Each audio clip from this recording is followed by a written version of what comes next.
আসসালামু আলাইকুম রহমতুল্লাহ বারাকাতু। কথা বলবো প্রিনিপশিয়াল এবং পোস্ট নিপশিয়াল এগ্রিমেন্ট, অর্থাৎ বিবাহের পূর্বে চুক্তি এবং বিবাহের পরের চুক্তি নিয়ে। বিবাহের পূর্বে চুক্তি নিয়ে যেটা 2010 সালের আগে মানে কোর্ট সহজেই এটা অ্যাভয়েড করতো, ডিসরিগার্ড করতো ডেলিভারেটলি এনি প্রিনিপশিয়াল এগ্রিমেন্ট। 2010 সালে সুপ্রিম কোর্টের একটা রায় হয়েছে রেড মাচার MARADMACH রেড মাচার ভার্সেস গ্রান্টানিও, এটা 2010 ইউকে সুপ্রিম কোর্ট 42 UKSC। এই মামলায় বলছে supreme court rule that prenuptial agreement should be upheld. Prenuptial মানে বিবাহ পূর্ব চুক্তি, মানে সম্পত্তি কার কত অংশ থাকবে, কি থাকবে না থাকবে, এটাকে প্রিনাপশিয়াল এগ্রিমেন্টই বলে নর্মালি। অর্থাৎ বিয়ের পূর্বে যেসব চুক্তি হয়, বিশেষ করে সম্পত্তি ভাগাভাগি, বাড়ির ভাগাভাগি, কি হবে, ব্যাংক সেভিংস, মানে হাজব্যান্ড ওয়াইফের মধ্যে, এটা প্রিনাপশিয়াল এগ্রিমেন্ট বলে। অনেকে বিয়ের পরে ইমিডিয়েটলি পরেও করে পোস্ট নাপশিয়াল চুক্তি।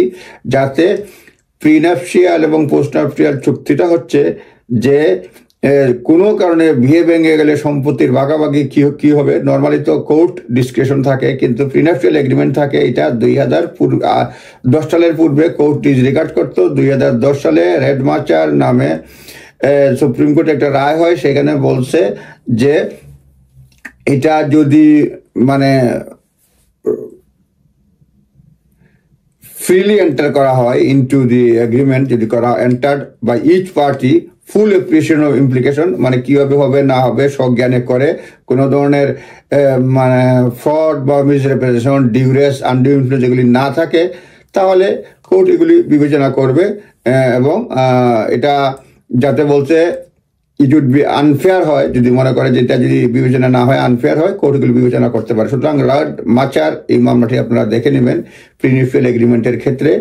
আর কোর্ট বলছে court assess whether prenuptial is credible and fair, এগুলি দেখবে ক্রেডিবল কিনা, ফেয়ার কিনা এটা দেখবে।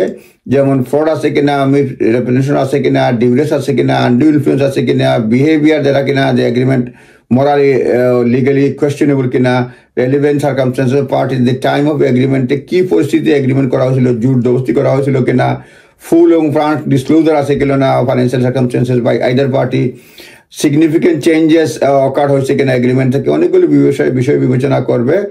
বাই কনসিডারিং দিস ফ্যাক্টরস, যেগুলি বললাম ফ্রড এগুলি, court strike a balance between respecting individual autonomy and protecting economically weaker party from being unfairly disadvantaged, যাতে weaker party যে disadvantage না হয়, ক্ষতির কারণ না হয়, সেগুলো বিবেচনা করবে। Prenuptial agreement when fairly and carefully drafted can serve a tool to uphold sanctity of marriage while safeguarding interest of both parties.